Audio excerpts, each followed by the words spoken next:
일본인 2명 중 1명은 자전거를 갖고 있다는 기사가 있을 정도로 일본에서는 자전거를 흔하게 볼 수 있다. 오늘은 자전거 산 기념으로 자전거 얘기를 좀 해보려고 한다.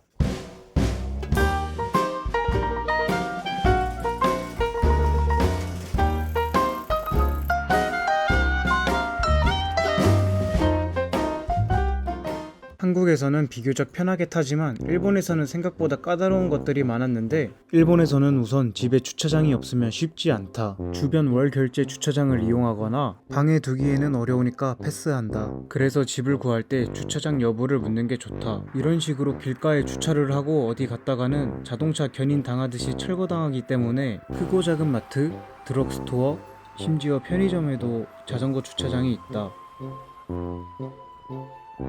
일본은 자전거를 사면 내 자전거라고 등록을 해야 하는데, 오늘 나의 중고 자전거를 등록하러 왔다. 금액은 660엔.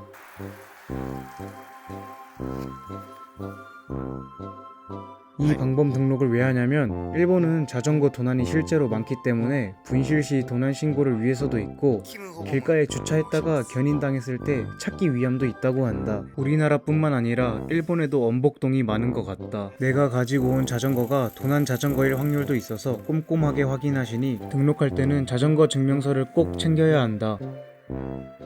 이제 내 정보를 적고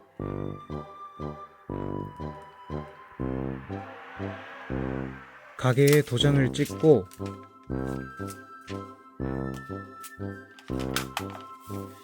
번호를 부착함으로 이제 검문당해도 내 자전거라는 게 증명이 된다. 친절하신 할아버님 덕분에 잘 마쳤다. 이제 어디 가냐고? 자전거 등록도 했으니까 커피 한잔 하러 가야지. 참고로 가게 앞 주차도 가게마다 다르니 확인해봐야 한다. 오늘 갈 카페는 집에서 자전거로 1시간 정도 거리, 차선 끝 자전거 도로로 살살 달려주면 타마강에 도착한다.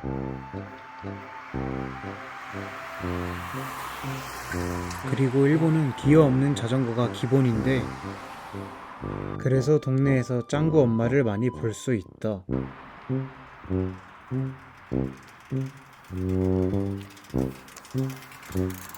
참고로 어린아이를 앞이나 뒤에 태우는 건 가능하지만 학생들이나 어른들끼리 자전거 하나를 같이 타면 벌금을 무니까 조심하자.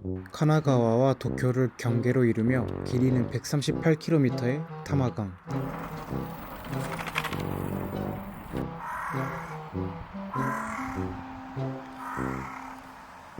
도쿄는 나흘간 비가 내렸는데 오랜만에 해도 쨍쨍하고 바람을 맞는 기분이 괜스레 좋아져 머리가 맑아졌다. 한국은 통행로가 왼쪽 오른쪽 2개로 나뉜다 치면 일본은 한쪽에 2곳씩 총 4곳으로 나뉜다. 왜 아저씨가 이쪽으로 달려오는 거야 놀랬는데 이래서 그랬구나.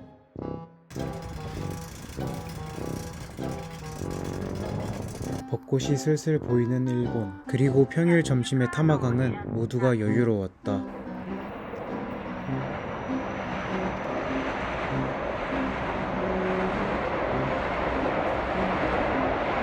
일본에 살면 시바견을 자주 볼 수 있는데 엄청 귀엽지만 사실 사냥견 혈통이라 힘도 좋고 뭐 그렇다. 나도 알고 싶지는 않았다.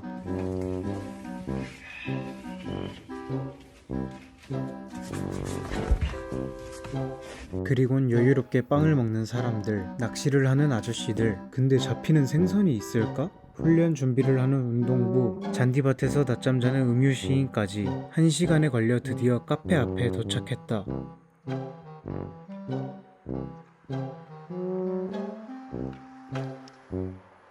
오늘 소개하고 싶은 카페, 이미 너무 유명하지만 왜 이 지점을 추천하냐면, 일단 밥부터 먹고 알려주겠다. 원래는 날도 좋아 밖에서 맥날이나 먹을까 했는데 여기까지 왔는데 굳이? 랄까? 동네 식당을 가기로 했다. 근데 이제 자전거 주차가 좀 문제인 2층 식당. 점심은 마파두부로 정했다. 일본에서 중화요리 먹어보는 것도 추천한다. 생맥 한 잔에 100원? 자전거 타고 온 게 개탄스럽다. 밑반찬으로 샐러드, 계란국, 짜사이가 나온다. 샐러드에선 가스오부시 향이 났고 점성이 조금 있는 계란국, 맛있었다. 중국의 냄새가 확 올라와서 중국인 줄 착각했다.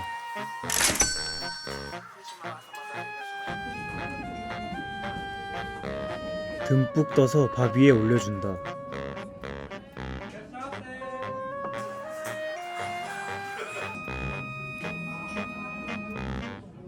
멈추지 않는 숟가락. 한국에서 중식 먹는 느낌이라 생각하면 좋다. 먹다 보면 디저트와 마무리로 따뜻한 차도 나온다. 디저트는 그 대만식 전통 디저트 또우와 같았다. 싹싹 긁기.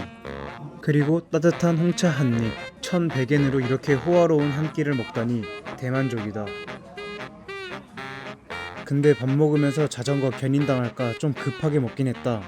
다행히 있었다. 이어서 왜 이곳을 추천하냐면 도쿄에 오면 푸글렌 커피를 마시는 분들이 많은 것 같은데 번잡한 도시보다 신주쿠역에서 20분 떨어진 노보리토역 주변 지점을 오면 보다 한적한 동네에서 여유를 만끽할 수 있다.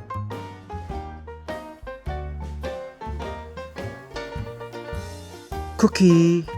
일본은 역 주변에도 함부로 주차를 하면 안 되기 때문에 이렇게 주차장이 구비되어 있다. 주차장에 들어오면 주차권을 뽑고 들어가 준다.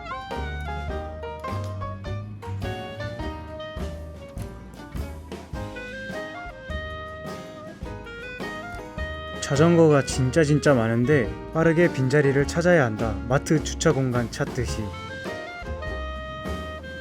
조금 헤매다 찾았다.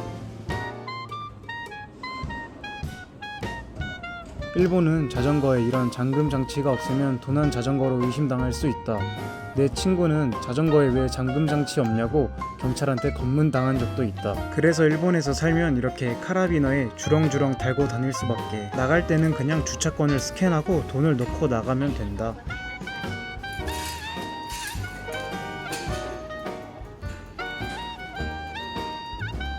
올라갈 땐 이렇게 자전거 에스컬레이터가 있고, 마지막으로 몇 가지 설명하자면 야간에는 라이트를 필수로 켜야 하며 이것도 없으면 잡힌다. 또한 이어폰 낀 채로 자전거 타기 금지. 비 오는 날도 모두 우비를 쓰고 자전거를 타는데 이때 우비가 아닌 한 손으로 우산을 들면서 타면 그것도 벌금이다. 빨리 적응해서 잡히지 않도록 조심해야겠다.